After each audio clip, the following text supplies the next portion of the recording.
Hey, thanks so much for tuning into the Daily Dose for Spiritual Growth. Today is Thoughtful Thursday. Hopefully, you had a great week so far. We're going to be in Psalm chapter 5 today.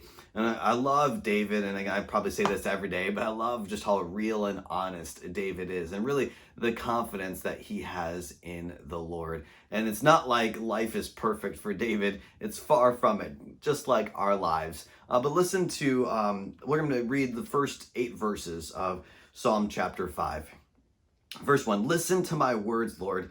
Consider my lament. And again, lament means a complaint. It just means being honest with God, venting to God. It's a psalm where not everything is perfect. It's not like, oh God, you're so awesome and my life is perfect. You know, every time I just wake up, I have all the energy and there's no sickness, there's no disease, and there's no everybody loves me. And no, that's just not how life is. And David is just facing tremendous situations and circumstances just like you and I. And he's just saying, hey, consider my lament, Lord.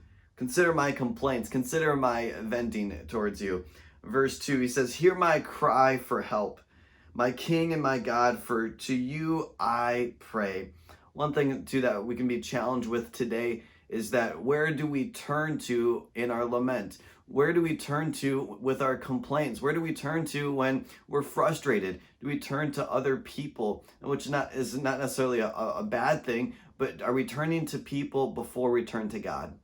Because if we do that, then the people become your idol, or social media, or whatever other avenue that you may find yourself that you're putting that before the Lord. Let's not do that. Let's go to the Lord first. Let's do what David is doing right here. He goes to the King, my God, to you, and he prays.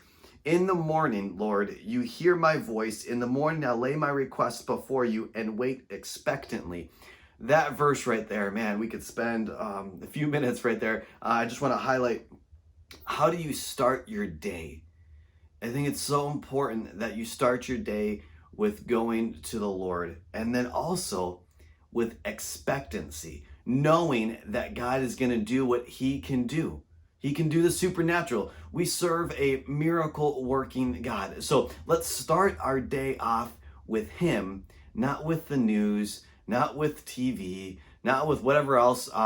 And I want to encourage you, maybe even before your cup of coffee, that might be a challenge for a lot of us. But you know what? Just go to the Lord. It doesn't have to be an hour long. You know, just even a couple minutes, just going to the Lord, thanking him and expecting him. He goes to him expecting. So let's go to God with expectation.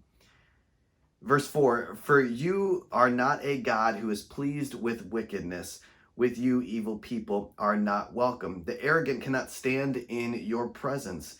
You hate all who do wrong.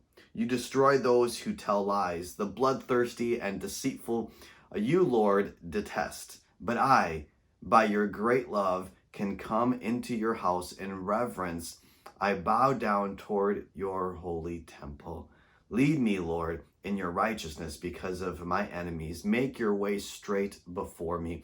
I just want to encourage you, but then also let you know that yes, God detests evil, and it says that the arrogant can't be in his presence.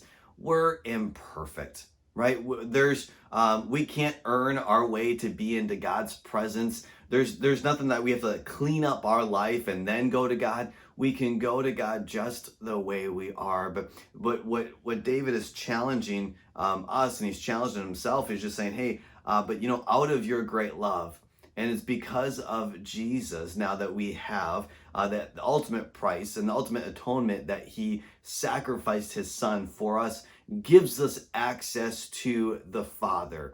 And so we can't earn our way. We don't have to bow down or do any sacrifices. We can just call upon the name of the Lord, and he is there. And so I want to encourage you there. And I'm going to read verse 8 one more time, because we can get confused and we can also trust other people and other resources. But listen to this. Lead me, Lord, verse 8, in your righteousness because of my enemies, or because of the other unforeseen circumstances that we may face. Make your way straight before me. And I want that to be our prayer today, go to the Lord and say, make your way straight before me. And then give me the boldness and give me the wisdom to follow in your way. Hey, thanks so much for tuning in. Make sure you tune in tomorrow for the Daily Dose for Spiritual Growth.